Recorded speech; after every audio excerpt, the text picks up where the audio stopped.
많은 부분이 바울이 기록한 서신서입니다. 그래서 신약 성경 하면은 단연 사도 바울이 이렇게 주목을 받게 되어지고 두각을 나타내는데, 상대적으로 보면은 예수님의 12 제자들은 좀 뒤로 좀 처진 느낌입니다. 그 중에서도 단연 좀 뭐랍니까? 평가절하받고 있는 사람이 바로 이 베드로인 것 같습니다. 여러분, 베드로는요, 제일 첫 번째 베드로 하면 떠오르는 게 뭡니까? 예수님의 12 제자 중에 누굽니까? 수제자죠, 수제자.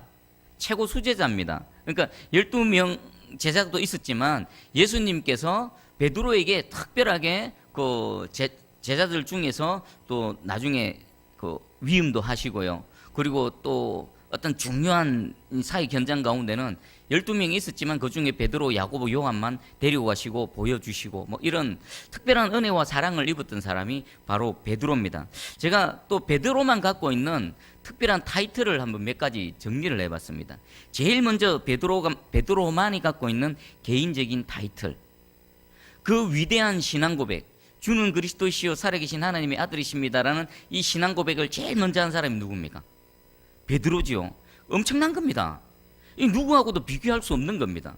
사도 바울이 아무리 탁월하고 신약 시대에 위대하게 쓰임 받았다라고 하지만 이 혈육이 있는 인생 중에서 예수님을 바라보면서 예수님은 하나님이십니다, 우리의 그리스도십니다라고 처음 고백한 사람은 단연 이 베드로입니다. 그리고요, 우리 무리를 걸었던 사람 예수님 외에 누가 있습니까? 베드로지요. 무리를 걸었던 사람은요, 베드로밖에 없습니다. 홍해를 건널 때는 어땠습니까? 갈라놓고 마른 땅을 지나간 겁니다. 요단강을 지나갈 때도 어땠습니까? 물을 갈라놓고 마른 땅을 지나갔습니다. 엘리야가 지나갈 때도, 엘리사가 지나갈 때도 마찬가지였습니다. 물리를 걸었던 사람은요, 예수님 외에 유일하게 베드로입니다. 이거 보통 엄청난 거 아닙니다. 그리고 또 예수님이 십자가에서 죽으시고 부활하실 때 빈무덤 안에 제일 먼저 뛰어들어간 사람이 누굽니까? 역시나 베드로입니다. 그리고 오순절 성령 세례 후에 성령의 권능을 받고 베드로가 한번 설교해버리면요, 어떤 일이 일어납니까? 수천 명이 회심하고 돌아오는 일이 일어나죠. 이것은 어떤 예수님의 제자들보다 또 어떤 하나님의 사람들보다 아주 탁월한 은혜를 입었고 사랑을 입었고 큰 능력으로 하나님께 쓰임받았던 사람입니다. 그런데 베드로는 그럼에도 불구하고 좀 평가절하가 되어집니다. 왜 그렇습니까? 베드로가 갖고 있는 인간적인 단점들 때문이죠. 베드로의 단점하면 가장 치명적인 게 뭡니까? 예수님을 부인한 거지요. 예수님께서 베드로에게, 예수께서 이르시되 네가 오늘 밤에 닭이 울기 전에 3번 나를 부인하리라. 근데 베드로는 뭐라고 했습니까? 죽을지언정 예수님을 부인하지 않겠습니다라고 호언장담했죠. 이 말은요, 베드로의 진심입니다. 베드로는 진짜 예수님을 위해서라면 불에도 뛰어들고 물에도 뛰어들고 할 수만 있다면 예수님의 십자가에 같이 달려서 죽기를 진심으로 원했을 것입니다. 그런데 마음은 원이로되 육신이 연약해서, 성령의 세례를 받기 전에는 이 육신이 연약해서 진정 마음으로는 그렇지만 자기 의지와 상관없이 너무 두렵고 무서워서 예수님을 3번이나 부인했죠. 그것도 저주하면서까지 예수님을 부인했습니다. 아마 베드로에게 있어서 가장 치명적인 오점일 겁니다. 그리고 많은 사람들이 그분에 대해서 베드로를 비난할 수도 있습니다. 그런데 어찌 보면요, 이런 베드로의 약점은 저와 여러분들에게 참 위로가 되는 것 같습니다. 그렇지 않습니까? 성경에 등장했던 인물 중에서 이렇게 위대하게 쓰임받았던 사람도 베드로입니다. 그런데 또 예수님을 눈앞에서 보면서 3번이나 저주하고 부인했던 이 사람도 바로 베드로입니다. 혈기가 앞섰습니다. 예수님이 말씀했는데 예수님이 틀렸고 제가 맞습니다라고 막 예수님에게 항변했던 사람이 바로 베드로입니다. 어쩌면요, 저와 여러분들과 가장 닮은 사람이 이 베드로가 아닌가 싶습니다. 한마디로 말하면 베드로는 그리스도 안에 있음에도 불구하고, 믿음 안에 있으면서도 불구하고 완전히 넘어져 본 사람입니다. 완전히 자빠져 본 사람. 바울하고는 다릅니다. 바울은요, 그리스도 밖에 있었을 때는 완전히 예수 그리스도의 원수의 자리에서 하나님을 대적했지만 다메섹 도상에서 턴하고 나서는요, 한결같이 주를 향해서 목숨 걸고 나갔던 사람입니다. 근데 베드로는 그 위대한 신앙 고백을 하고도 예수님을 부인해버리고 또 예수님 혼자 내버려 두고 도망가버리고 그랬던 사람이 바로 베드로입니다. 자, 이 베드로가 오늘 우리에게 글을 써서 우리에게 말을 건네고 있습니다. 여러분, 베드로 전서를 이렇게 살펴볼 건데, 베드로 전서에 나타나는 하나님의 음성도 들으시기를 축복합니다. 그리고 또 하나, 그 성령의 감동으로 이 기록한 베드로의 인격도 여러분들 한번 만나시기 바랍니다. 여러분은 제가 신대원 책하고 별로 가깝진 않은데 신대원 다니면서 뭐 공부도 해야 되고 리포트도 써야 되기 때문에 어쩔 수 없이 이제 책을 많이 읽다 보니까 책을 읽으면요, 그 책의 저자의 인격이 이렇게 제하고 만납니다. 제가 존경하는 어떤 목사님들의 글을 읽으면요, 비록 제가 한 번도 본 적은 없고 뭐 100년 전에 그 훨씬 전에 이미 이 세상을 떠난 분이지만 글을 통해서 보면 그분의 인격을 만나는 겁니다. 그게 훈련이 되다 보니까요, 성경을 읽으면 성경에 나타나는 등장인물들 있죠. 베드로 전서를 쭉 읽으면 베드로의 인격이 느껴집니다. 이과 마찬가지로 여러분들도 베드로 전서를 쭉 살펴볼 때에 여러분 베드로 많이 얘기 들어보셨지 않습니까? 나름대로 베드로에 대한 여러분들의 생각이 있지 않습니까? 그것을 마음껏 상상력을 펼치셔서 이 우리 수요 예배 베드로 전서 후서를 살펴볼 때에 우리에게 말을 건네로 찾아온 베드로의 인격도 만나는 은혜가 있기를 주님의 이름으로 축복합니다. 제가 오늘 베드로 전서 후서를 한번 쭉 읽어봤습니다. 문득 깨달아지는 게 있었습니다. 사도 바울은 보면은 글이 아주 현란합니다. 테크닉이 뛰어납니다. 아주 논리정연합니다. 그런데 베드로의 글은 어떨까요? 베드로는 그렇게 논리정연하지도 아주 막 예리하지도 막 이러지도 않습니다. 그런데 한 방이 있습니다. 한 방. 여러분 뭐 권투 선수 보면은 막 테크니션 있죠. 막 화려한 테크닉, 막 2단 옆차기, 360도 돌아차기 하고 뭐 이런 사람이 있는데, 또 어떤 사람은 그런 뭐 고난이도 기술은 없지만 가서 한 방 툭 치면 한 방에 끝내는 이런 사람 있지 않습니까?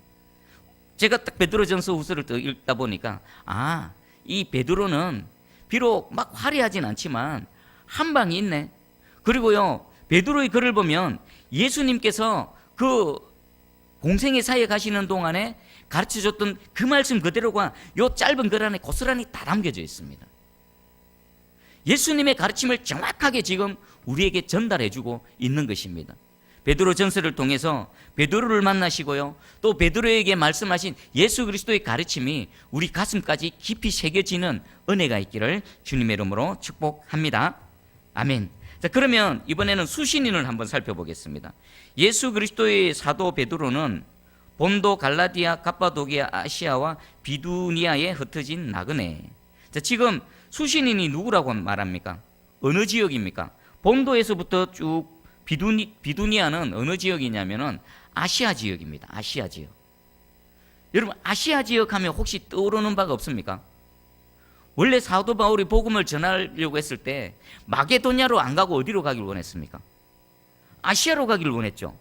그런데 성령님께서 아시아로 가는 바울을 막아버리시고 틀어서 어디로 보내셨습니까? 유럽으로 보내셨습니다. 자, 그럼 오늘 이 베드로 전서 1장 1절을 통해서 왜 하나님께서 바울의 길을 막으셔서 그가 가고자 하는 아시아에서 틀어가지고 유럽으로 보내셨는지에 대한 답이 나옵니다. 아시아 지역에는 누가 있습니까? 아시아 지역에서는 하나님께서 이미 누구를 보내셨습니까? 베드로를 보내신 것입니다. 바울은 몰랐겠죠?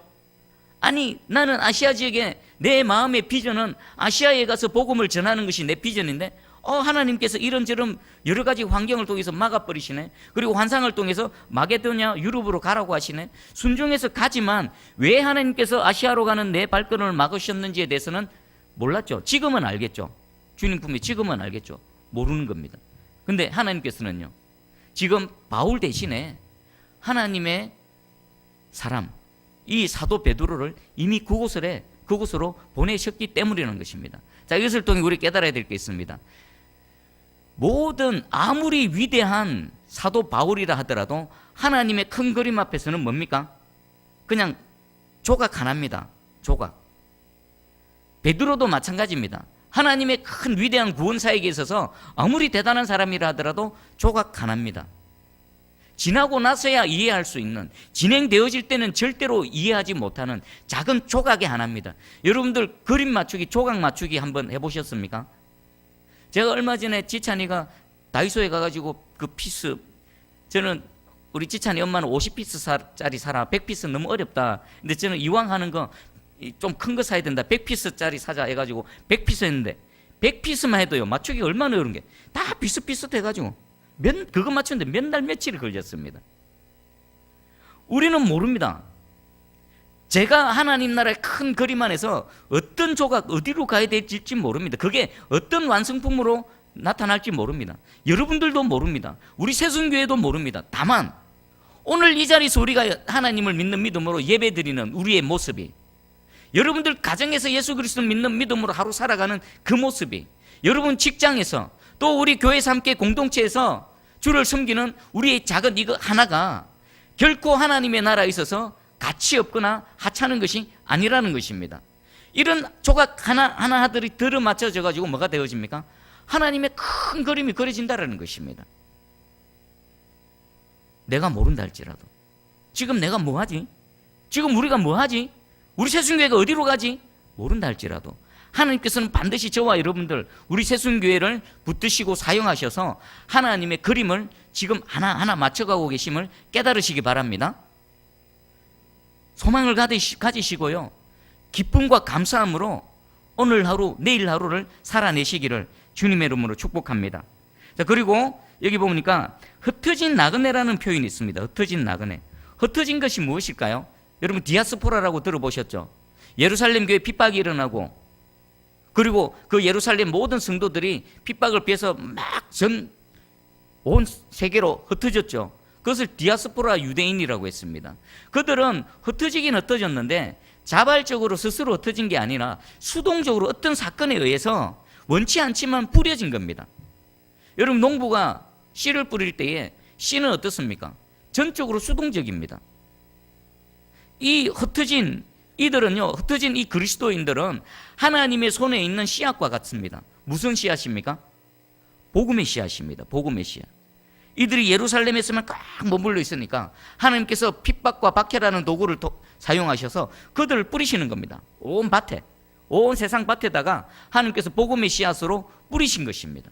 자, 그럼 이들이 가가지고 한 일이 뭘까요? 이들은 그냥 박해가 있어서 살려고 다른 곳으로 피해서 도망쳤습니다. 그리고 그곳에 뿌리를 내리고 삶을 살아갔습니다. 그들의 삶이 뭐가 되어졌다고요? 복음의 씨앗이 되어져서 그들의 모습을 보고 그들이 또 전하는 예수 그리스도에 대한 복음을 누군가가 듣고 그곳에서 믿는 사람들이 발생했다라는 것입니다. 자, 그러면 하나님께서 사도 바울이라는 위대한 하나님의 사람을 온 세상을 향해서 보내시기 전에 이미 무엇을 하셨을까요? 이들을 뿌려놓은 겁니다. 정확하게 말하면요, 바울도 물론 복음을 전하고 여러 가지 사역을 감당했지만 바울이 한 일은 이미 하나님께서 뿌려놓은 씨앗에 나타나는 열매들을 차곡차곡 수확하고 모으고 거두는 이 역할만 했지, 정작 뿌리시고 자라나게 하신 분은 누구십니까? 하나님이십니다. 그리고 그 씨앗들은 누구라고요? 흩어져 있는 이 사람들이라는 것입니다. 자, 이들은 그러면 어떤 삶을 살았을까요? 어떤 삶을? 자, 뒤에 보면은 흩어진 나그네라는 표현이 있습니다. 나그네. 왜 베드로는요 이들을 흩어진 베드로라고 표현했을까요? 흩어진 나그네라고 표현했을까요? 영어 성경에 보면요 스트레인저라고 합니다. 스트레인저. 이방인. 그리고 다른 번역서에는요 세상에서 낯선 자들, 외인으로 거주하고 있는 자들, 함께 하고 있지만, 함께 살아가고 있지만 동화되어지지 않는 어떤 사람들, 이방인, 낯선 사람들, 이런 의미가 이 안에 포함되어 있는 겁니다. 베드로가 말하는 그리스도인들은 그러니까 어떻게 되어집니까? 이 땅에 발을 딛고 살아가고 있긴 합니다. 그런데 그 땅에 절대 동화되어지지 않고 세상의 가치관과 하나 되어지지 않고 뭔가 독특한 삶의 방식으로 살아가는 그런 사람. 다른 사람들이 보기에는 낯선 사람, 내 옆에 같이 살고 있지만 절대로 우리의 이웃이 되어질 수 없는 그런 사람. 그래서요, 이들은 흩어져서 스트레인저로 살아갈 때에 삶이 편안했을까요? 어떨까요? 세상은 자신과 같지 않으면 어떡합니까? 배척하고 핍박하고 또 막 학대하기 시작합니다. 베드로가 이들을 흩어진 나그네라고 표현한 이유는요, 그리스도인들이 비록 흩어져서 복음의 씨앗으로 살아가지만 그들이 세상과 동화되어지지 않고 예수 그리스도의 가르침대로, 그리고 사도로부터 가르침을 받은 그 가르침대로 하나님의 말씀에 순종해서 살아가니까 세상 사람들과는 전혀 다른 독특한 방식으로 살아가게 되어졌다는 것입니다. 그 모습을 보고요, 어떤 사람들은 믿기도 하고 그리스도에게로 돌아오기도 하고, 또 어떤 사람들은 그 모습을 보고 그들을 학대했다는 것입니다. 자, 우리도 마찬가지입니다. 저와 여러분들도 대한민국 국적을 가진 그 국민으로서 이 땅에 살아갑니다. 지금 세상 가운데 살아가지만 저와 여러분들은요, 이 땅이 다가 아닙니다. 우리의 소속은 어디입니까? 우리는 하나님 소속입니다. 세상 공중권세 잡은 자의 소속이 아닙니다. 사도 바울이 고백했죠. 우리의 시민권은 하늘에 있는지라. 우리는 여기 비록 살고 있지만 우리는 하나님 소속, 우리의 갈 곳은 저 영원한 하늘나라라는 것입니다. 그럼 여기 살아가는 여기는 어디입니까? 다시 오실 주님이 우리를 구원열차 타고 그 영원한 나라로 옮겨가기 위해서 우리는 여기서 잠시 잠깐 기다리는 정거장일 뿐입니다. 우리는 순례자일 뿐입니다. 하나님 나라를 향해서 걸어가는 순례자라는 것입니다. 우리 베드로전서 4장 4절에 보면 이렇게 베드로가 이렇게 표현합니다. 이러므로 너희가 그들과 함께 그런 극한 방탕에 다름질하지 아니하는 것을 그들이 이상히 여겨 비방하나.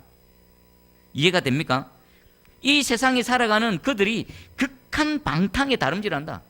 방탕한 삶을, 허랑방탕하게 죄악된 삶을 살아가는데 지금 이 흩어진 나그네들은 그들과 동화되어지지 않는 것을 보면서 그들이 이상히 여기면서 동시에 비난하고 공격을 해야 된다는 것입니다. 그런 그들에게 사도 베드로는 펜을 들어서 글을 쓰고 있습니다. 자, 그러면 이들에 대한 성경적 정의가 2절에 있습니다. 우리 2절을 한번 읽어보겠습니다. 시작. 곧 하나님 아버지의 미리 하심을 따라 성령이 거룩하게 하심으로 순종함과 예수 그리스도의 핏부림을 얻기 위하여 택하심을 받은 자들에게 편지하노니 은혜와 평강이 너희에게 더욱 많을지어다. 아멘. 이들이 왜 흩어진 나그네의 삶을 살아갑니까? 2절의 은혜를 입었기 때문입니다. 베드로를 누가 무식하다고 하는지 모르겠습니다. 베드로는요, 지금도 갈릴리의 어부 출신이라 해가지고 좀 무식한 사람 취급을 당합니다. 근데 2절 한 절만 봐도요, 베드로는 절대 사도 바울에 뒤떨어지지 않는 탁월한 지적인 소유자입니다. 이 2절 한 절에요, 성부, 성자, 성령 삼위일체 하나님께서 우리에게 어떤 은혜를 베풀어 주셨는지 단 한 절로 정확하게 표현하고 있습니다. 사실 이 표현은요, 바울이 표현했던 그 삼위일체 하나님의 사역과 정확하게 일치합니다. 봐보십시오. 성부 하나님이 무슨 일을 하셨습니까? 하나님 아버지의 택하심, 하나님 아버지의 미리 하심으로 택하심. 표준세 번역에는 좀 더 정확하게 표현되어 있습니다. 하나님 아버지께서 당신의 미리 하심을 따라 여러분들을 택하여 주시고 성령으로 거룩하게 해주셨으므로 여러분은 예수 그리스도께 순종하게 되었으며 그의 피로 정결함을 얻게 되었습니다. 성부 하나님이 무엇을 하셨습니까? 그 미리 하심으로 따라 우리를 택하셨다는 겁니다. 그리고 성령 하나님은요, 그 성령의 거룩해 하시는 하나님의 은혜, 예수 그리스도를 믿고 순종하게 하시는 그 일들은 성령 하나님의 사역의 결과라는 것입니다. 그리고 우리가 왜 어떻게 정결케 되어지고 죄로부터 깨끗게 되어지고 구원받습니까? 예수 그리스도의 그 피의 정결함, 성부, 성자, 성령 하나님의 이 은혜를 입은 자들이 바로 이 흩어진 나그네라는 것입니다. 지금 예배드리는 저와 여러분들이 이 2절의 은혜를 입은 하나님의 사람인 줄 믿습니다. 그리고 이 땅에서 흩어진 나그네의 삶을 살아가고 있음을 확실히 믿습니다. 여러분들, 우리가 살면서요, 이 흩어진 나그네들이 갔던 곳마다 믿는 자들이 막 생겨나고 교회가 생겨났던 것들은 난 이유는 뭡니까? 이들의 삶, 하나님의 은혜를 입은 자로서의 삶을 살아냈기 때문에, 그리고 그들이 전한 복음 때문에 이런 일들이 다 일어났던 겁니다. 자, 그러면 이 흩어진 나그네로 살아가는 저와 여러분들에게도 이 일이 일어나야 됩니까? 안 일어나야 됩니까? 일어나야 되죠. 여러분 때문에 여러분 보고, 여러분들의 삶을 보고, 여러분들이 전하는 예수 그리스도에 대한 그 복음의 내용을 듣고 죽기로 돌아오는 일이 일어나야 된다는 겁니다. 자, 지금부터 한번 도전해 보십시오. 우리 올해 2019년 5월 달 되면요, 전도 초청주의를 지금 하려고 계획 중입니다. 지금부터 준비를 하시기 바랍니다. 태신자를 작정하시고요. 그리고 하나님께 기도하시고요. 그리고 복음을 전하는데 무엇보다 중요한 것은 여러분이 복음을 살아내야만 되는 겁니다. 여러분, 복음이 예수 그리스도가 말로만 전달되어집니까? 아닙니다. 여러분들의 삶이 바로 복음의 편지가 되어져야 되는 겁니다. 세상과 다른 스트레인저, 대한민국의 땅에서 살아가고 있지만 지금 이 온통 허랑방탕한 죄악된 세상 가운데 동화되어져서 살아가는 것이 아니라 다른 사람들이 봤을 때 낯선 이방인이네라는 하나님의 말씀으로 예수 그리스도의 가르침대로 살아냄을 통해서 다른 사람들이 뭔가 다르다라는 것을 삶을 통해 보여주고, 그리고 그 근거가 무엇인가를 여러분들이 입을 통해 전달해 줄 때 진정한 새로운 전도의 열매, 복음의 열매가 나타날 줄 믿습니다. 저는 그래서 이렇게 한번 정리해 봤습니다. 내 삶을 통해 영혼 구원의 역사가 일어난다는 것은, 전도의 어떤 열매들이 나타난다는 것은 내가 하나님 앞에 살아가는 내 삶의 결과물이다. 동의하십니까? 내가 평생 그리스도인으로 살아가는데 단 한 사람도 전도 못한다. 우와, 놀랍지 않습니까? 내가 수십 년을 주님 앞에서 예배드리고 신앙인으로서 살아가는데 단 한 명도 전도를 못한다. 나를 바라보고 한 사람도 예수 그리스도를 보지를 못했다. 똑같다. 똑같이 욕심 부리고, 똑같이 입에서 거친 말 내뱉고, 똑같이 용서하지 못하고, 원수 갚으려고 그러고, 한 대 맞으면 두 대, 세 대 치려고 하는 그런 모습으로 살아간다. 놀랍지 않습니까? 2절의 은혜를 입었는데 어떻게 그렇게 살아갈 수 있습니까? 그리고 베드로는 분명히 얘기합니다. 흩어진 스트레인저 나그네들, 그들을 통해서 교회가 생겨지고 하나님의 사람들이 생겨나고, 그리고 그 위에 또 복음 들고 나간 그 바울과 또 수많은 전도자들이 그 이미 수확물들을 모아서 교회를 만들고 하나님께 올려드린 것 뿐입니다. 진짜 최전방에서 전도자로, 선교사로 살아가야 될 사람들은 바로 저와 여러분들입니다. 무엇을요? 말로서가 아니라, 전도는 말로 하는 게 아닙니다. 이들은 삶을 통해 전도를 했고요, 핍박 속에서도요, 환난 속에서도요, 주의 가르침대로 삶을 살아냄을 통해서 저건 뭐지? 저 사람들은 뭐지? 그 존재로서 전도지의 역할을 했던 것입니다.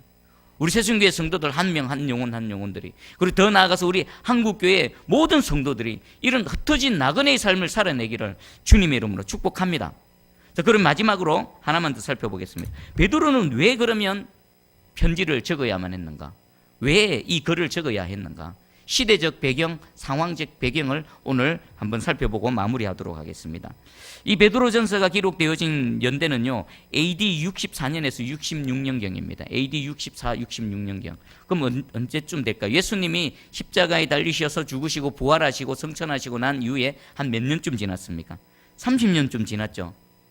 예루살렘에서부터 박해가 시작되어졌고 많은 사람들이 박해를 피해서 이방 나라로 흩어졌습니다. 그곳에서도 여전히 박해는 따라옵니다. 스트레인저에 대한 박해가 있었고요. 그리고 결정적인 박해의 시대가 시작되어졌는데 어떤 사건이 있었냐? AD 64년 7월 19일에요. 로마의 대화재 사건이 발생합니다. 여러분 한 번 정도는 들어보셨죠? AD 64년에 로마의 대화재. 엄청난 화재였습니다. 무려 6일 동안이나 이 화재가 진행되어졌고요. 그 로마시의 전체 14개 구역 중에서 10개 구역이 완전히 초토화되어지는 엄청난, 로마가 그냥 완전히 박살나는 그런 화재였습니다. 근데 이것이 시작이 어디서부터 시작되어졌냐면은 참 어이없고도요, 웃깁니다. 당시의 황제가 그 유명한 네로 황제입니다. 로마의 네로 황제. 이 네로 황제는 약간 정신이 나간 사람 같습니다. 사실상 정신이 좀 이상한 사람이기도 하고요. 이 사람은 어떤 시적 감흥 이런 것에 훅 빠져 있었던 사람입니다. 그래서요, 그게 정확한 사실인지 아닌지 모르지만 그 전해오는 얘기에 의하면은 이 네로가 시상이 떠오르지 않아서 막 고민하다가 하나 생각해 놓은 게 불을 지르는 겁니다. 로마가 활활 타오르는 그 광경을 보면서 하프를 뚱기면서 노래를 부르고 그렇게 시를 지었다라는 그런 기록이 있습니다. 그리고 그 내용들은 영화로도 많이 나오고요, 뮤지컬로도 많이 나옵니다. 자, 이 정도로 큰 화재가 발생했습니다. 원인을 규명하게 되죠. 어디서부터 시작되어졌는가? 찾다 보니까 네로 황제가 불을 질렀단다라고 소문이 퍼져나가는 겁니다. 네로 황제는 다급해졌습니다. 그래서 이 모든 사건의 누명을 누구에게 둘러씌웠을까요? 기독교인들에게. 당시에 스트레인저로서 사람들로부터 학대받고 아무런 힘도 없는 기독교인들에게 모든 것들을 다 둘러버렸습니다. 그때부터 본격적인 박해가 시작되어졌죠. 화형당하고 십자가형 당하는 건 기본이고요. 또 원형 경기장에서 사자와 짐승들의 밥이 되어지는 거, 산채로 찢겨서 죽는 거, 그리고 그때부터 카타콤이라고 얘기 들어보셨죠? 지하 묘지, 지하 무덤에 파고 들어가서 거기서 삶을 살아가는 기독교인들의 박해가 본격적으로 시작되어진 겁니다. 자, 베드로는 이런 상황 가운데서 예수 그리스도를 믿는 믿음으로 살아가는 이 흩어진 나그네들에게 산 소망 되시는 예수 그리스도를 더 한번 확인시켜 줄 필요가 있었던 것입니다. 여러분들은 어떻습니까? 만약에 지금 2019년도 대한민국에 이 기독교 박해가 좀 더 본격적으로 시작되어지고요, 여러분들이 예수 믿는다는 이유 때문에 여러 가지 사회적인 제재를 받고 사람들로부터 실제적인 비난과 공격을 받는다면 여러분들은 어떻게 하시겠습니까? 지금 믿음을 지켜낼 수 있겠습니까?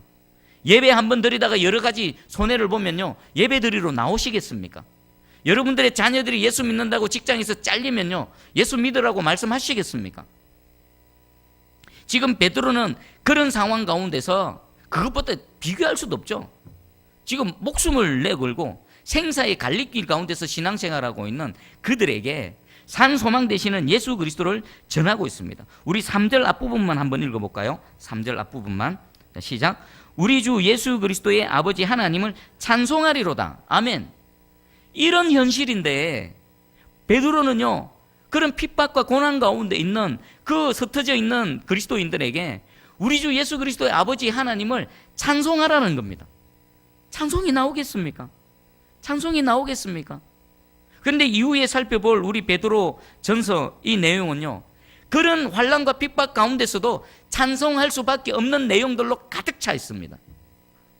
오늘 저와 여러분들도 오늘 하루 힘드셨죠? 내일 또 힘들 겁니다. 뭐 그리스도를 믿는 믿음 때문에 아니라도 그냥 인생이 살아가는 한 인생의 생명으로 살아갈 때에 당하는 여러 가지 고난과 근심, 걱정, 아픔이 여러분들을 둘러엎을 겁니다.